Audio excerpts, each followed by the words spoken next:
बिस्मिल्लाहिर्रहमानिर्रहीम, अस्सलाम वालेकुम। तो जस्टिस काजी फ़ाइज़ ईसा साहब ने अपना ही जब उमर ता बंदियाल साहब चीफ जस्टिस पाकिस्तान थे तो उस वक्त काजी फ़ाइज़ साहब जो खतूत लिखा करते थे और एक के बाद एक ख़त लिखा करते थे, कभी इमरान खान के ख़िलाफ़, कभी उनकी एहलिया के हवाले से, कभी किसी के ख़िलाफ़, कभी किसी के ख़िलाफ़, और पूरा उस टेन्योर में काजी फ़ाइज़ ईसा साहब ने बंदियाल साहब को सांस नहीं लेने दिया।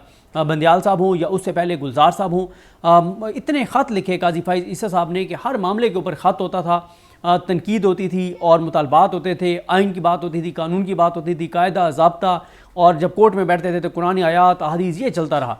और फिर जब प्रैक्टिस एंड प्रोसीजर आया तो 4-5 माह तो वो कोर्ट रूम में बैठे ही नहीं कि नून लीग ने बिल एक पास कर दिया प्रैक्टिस एंड प्रोसीजर, जब तक उस पर अमल नहीं होता तो मैंने काम नहीं करना। कई माह तक काजी फ़ाइज़ ईसा साहब जो है वो तनख्वाह तो लेते रहे लेकिन उन्होंने काम नहीं किया। उन्होंने कहा जी क्योंकि मैंने हलफ लिया हुआ है कि आइन और कानून के मुताबिक चलना है, तो कानून क्योंकि प्रैक्टिस एंड प्रोसीजर बन गया है तो अब मैं काम नहीं करूँगा। फिर इसी तरह सीनियरिटी की बुनियाद पर कहते थे कि सीनियरिटी पे लेके आए, तो सीनियरिटी की बुनियाद पे तो फिर बनते थे आमिर फ़ारूक साहब, उनको आप ले आते, आमिर फ़ारूक साहब को सुप्रीम कोर्ट ऑफ पाकिस्तान ले आते, लेकिन आमिर फ़ारूक साहब को नहीं लाया गया।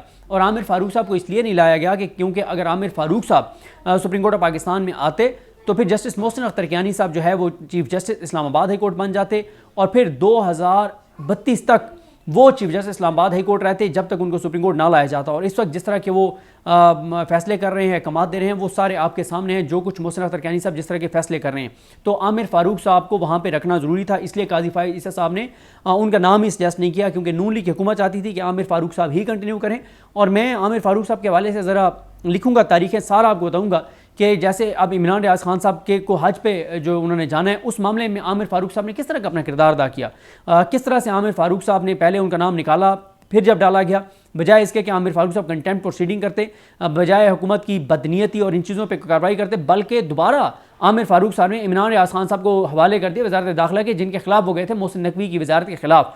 तो फिर कहा कि नहीं, मोहसिन नकवी की वज़ारत फैसला करेगी कि आपको किस शर्त पे पाकिस्तान से बाहर जाने देना, आपको हज पे जाने देना। ये हालात हैं इस्लामाबाद हाई कोर्ट के, इसलिए नून लीग चाहती है कि आमिर फ़ारूक साहब रहे, और वही हुआ। काजी साहब ने उनका नाम ही सजेस्ट नहीं किया। फिर नून लीग ये चाहती थी कि किसी तरह से जो मलिक शहजाद साहब हैं chief justice Lahore high court, इनको सुप्रीम कोर्ट ऑफ पाकिस्तान में लाया जाए। इस हवाले से अब बड़ी डेवलपमेंट हो गई है। जस्टिस मलिक शहजाद साहब को लाहौर हाई कोर्ट से सुप्रीम कोर्ट लाने के लिए 5-4 से फैसला हो गया है।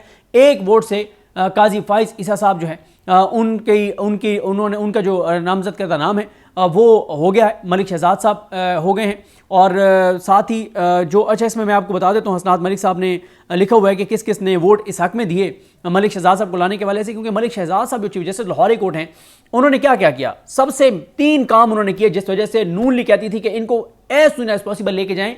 और एक वकील ने प्रेस कॉन्फ्रेंस करके बताया था कि साड़ी गल हो गई है। शहजाद शौकत, उन्होंने शहजाद शौकत साहब का नाम लिया था कि वो गए हैं काजी फ़ाइज़ साहब के पास, और काजी फ़ाइज़ साहब ने उनसे कमिटमेंट किया। उन्होंने अल्फाज ऐसे कहे कि इनका मैं कुछ करता हूं, यानी इनको सुप्रीम कोर्ट ले जाता हूं ताकि यहां से लाहौर हाई कोर्ट से ये यहां से फारिग हो जाएं।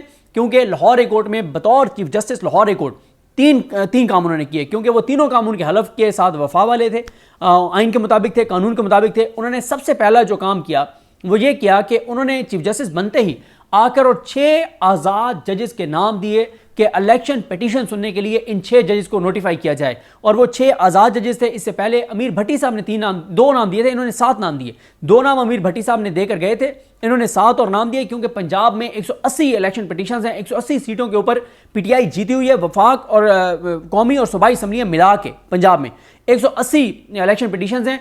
2 जजेस इन्होंने लगाए थे, अमीर भट्टी साहब ने और सिकंदर उस्मान राजा ने मिलकर। इन्होंने 7 और जजेस के नाम भेजे, ये नहीं कर रहे थे। उसके ऊपर इलेक्शन कमीशन एतराज़ात मुस्तरद किए गए। फिर उन्होंने पिटीशन शाहिद करीम साहब के पास लगाई। शाहिद करीम साहब ने सलमान अकरम राजा साहब की पिटीशन पर समीर खोसा साहब ने दलाइल दिए, और शाहिद करीम साहब ने कहा कि जनाब यही 7 जजेस 1 हफ्ते के अंदर अंदर नोटिफाई करें बतौर ट्रिब्यूनल, क्योंकि इनके पास चलने हैं तो फिर आपको पता है कि सीटें पीटीआई की वापस आ जाएंगी। फिर इसीलिए फिर ये इधर से ऑर्डिनेंस लेके आए 28 मई की छुट्टी करके कि जनाब रिटायर्ड जजेस भी लगाए जा सकते हैं और इलेक्शन कमीशन जो है वो ट्रांसफर कर सकता है इलेक्शन पिटीशंस। और आज इलेक्शन कमीशन ने फैसला महफूज कर लिया इस्लामाबाद की 3 पिटीशंस के हवाले से।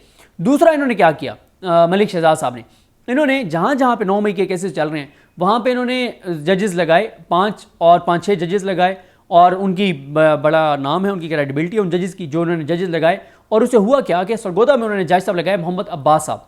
मोहम्मद अब्बास साहब ने पहले ही दिन या दूसरे दिन उन्होंने 110 मियाँ वाली के जो बेगुनाह कैदी थे उनकी उन्होंने ज़मानतें ले ली, उनको ज़मानत पर रिहा कर दिया। 1 साल से ज़्यादा हो गया था वो बेचारे अंदर थे, जेल में थे, कोई उनकी ज़मानत लेने को तैयार नहीं था। जो वहाँ पे जजेस पहले अमीर भट्टी साहब ने लगाए थे वो चाबी वाले खिलौने थे और वो बिल्कुल कोई काम नहीं कर रहे थे। भाई जो गुनाहगार है, कसूरवार है, उसको तो आप सज़ा दें, लेकिन जो बेगुनाह लोग हैं उनको तो छोड़ें। मतलब ये देखें किस तरह से मतलब चीज़ें हो रही हैं।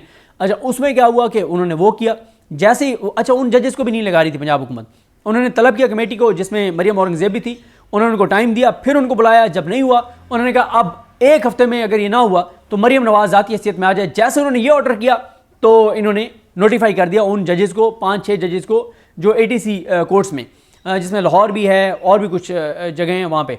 और ये भी आपको बता दूं कि ये दोनों जो ऑर्डर्स हैं इनके, एक ट्रिब्यूनल्स वाला और ये ATC के जजेस लगाने वाला, इन दोनों को चैलेंज अब सुप्रीम कोर्ट ऑफ पाकिस्तान में काजी फाइज ईसा साहब के पास किया जा रहा है। तीसरा मामला इन्होंने ये किया कि रीकाउंट के नाम पे PTI की नशस्तें जो हैं वो वापस ली जा रही थी, तो 3 सीटें PTI की रीकाउंट के नाम पे जो ली गई थी, और रीकाउंट की दरखास्त दी, डबल ठप्पे लगाए और हज़ार वोट मुस्तरद कर दिए बिलाल इजाज साहब के, उधर एक राना फराज नून साहब के, और एक मुझे MP का नाम तो नहीं पता, लेकिन उसमें राना अरशद जो हैं नून लीग के, उनको जितवा दिया गया। तीनों सीटें लाहौर हाई कोर्ट, क्योंकि इन्होंने ऐसे जजेस के पास केसेस लगाए, उन्होंने ऐसे फैसले दिए कि तीनों सीटें उड़ गई नून लीग की और तीनों PTI को वापस आ गई। उस पर अब नून लीग गई हुई है सुप्रीम कोर्ट में, काजी फाइज साहब ने उस पर नोटिस किया हुआ है और अब वो मामला काजी फाइज साहब के पास है।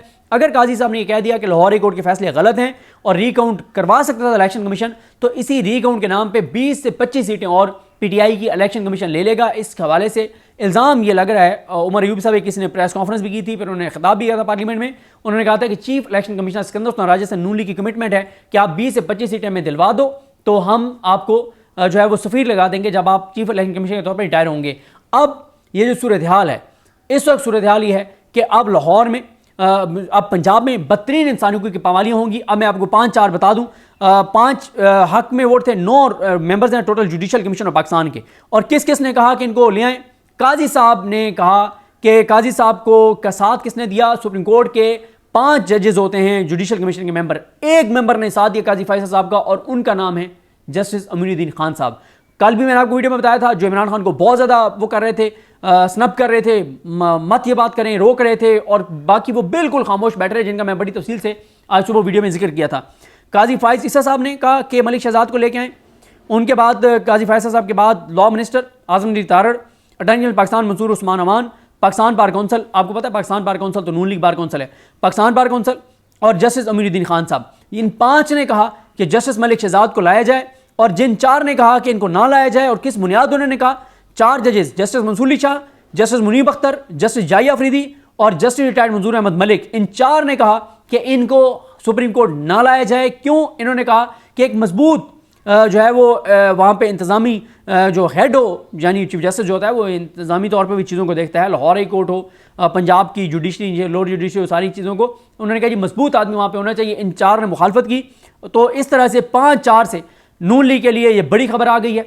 और काजी फाइज ईसा जो है, एक वोट से काजी फाइज ईसा ने जो है वो काम कर दिखाया है कि अब पंजाब में तैयार हो जाएं, बदतरीन इंसानी हुकूक की पामालियाँ होंगी। पहले ही पंजाब में जो कुछ हुआ वो आपके सामने, अभी अजहर मिशवानी के 2 भाई उठाए गए हैं, और अब पंजाब में तैयार हो जाएं बदतरीन इंसानी हुकूक की पामालियों के लिए, क्योंकि अब पंजाब में जो है वो मरियम नवाज जो कुछ करेंगी, वो पहले इसीलिए वो भी नहीं कर रहे थे, वो जो हत्या इज्जत का कानून है ना, उसको बिल है, उसके ऊपर दस्तखत नहीं कर रहा था, गवर्नर ने रखा हुआ था, इंतजार शायद इसी चीज़ का हो रहा था कि जब ये मलिक शहजाद साहब ऊपर सुप्रीम कोर्ट में जाएंगे तब वो दस्तखत करेंगे, ताकि हद तक इज्जत का जो कानून है वो वहाँ पे बरकरार रहे। और ये अगर ये होते तो शायद ये आज़ाद जजेस का बेंच बनाते और ये उसको कलअदम कर देते या सस्पेंड कर देते, जो भी करते।